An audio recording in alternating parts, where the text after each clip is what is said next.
তোমরা আমার আইসক্রিমের ভিডিওটার মধ্যে এত ভালোবাসা দিয়েছো, তার জন্য সবাইরে অনেক অনেক ধন্যবাদ। তাই আজকে তোমরার জন্য নিয়ে এলাম আমের আরেকটা দুর্দান্ত রেসিপি, আমের মিষ্টি দই।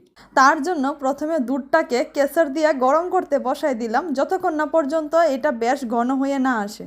আর ওইদিকে আমি একটা আমরে কাইটটা টুকরা কইরা ভালো কইরা মিক্সারের মধ্যে ব্লেন্ড কইরা নিলাম। তারপর কড়াইতে আমটা দিয়া সেরা আমের মধ্যে যে এক্সট্রা জলটা আসিল সেটারে ভালো কইরা শুকাইয়া নিলাম।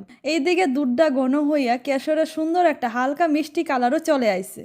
এবার আম আর দুধ দুইটারই ভালো করে ঠান্ডা করতে রাখা দিলাম। ঠান্ডা করার পর একটা বাটির মধ্যে আমের পাল্পটা দিয়া পরিমাণ মতো কনডেন্স মিল্ক দিয়া দিলাম। আর তারপর জল ঝরানো টক দই দিয়া একদম স্মুথ একটা ব্যাটার বানিয়ে নিলাম। এখন দুধের মধ্যে আমের সেই স্মুথ ব্যাটারটা ঢাইলা দিয়া একদম ভালো করে মিক্সড করতে লাগলাম। তারপরে কাজ হইল গিয়া যেটার মধ্যে আমরা দইটা বসামো সেইটার মধ্যে একটু দই দিয়া ভালো করে মাইখা নিয়ে দুধের ব্যাটারটা ঢাইলা দিলাম।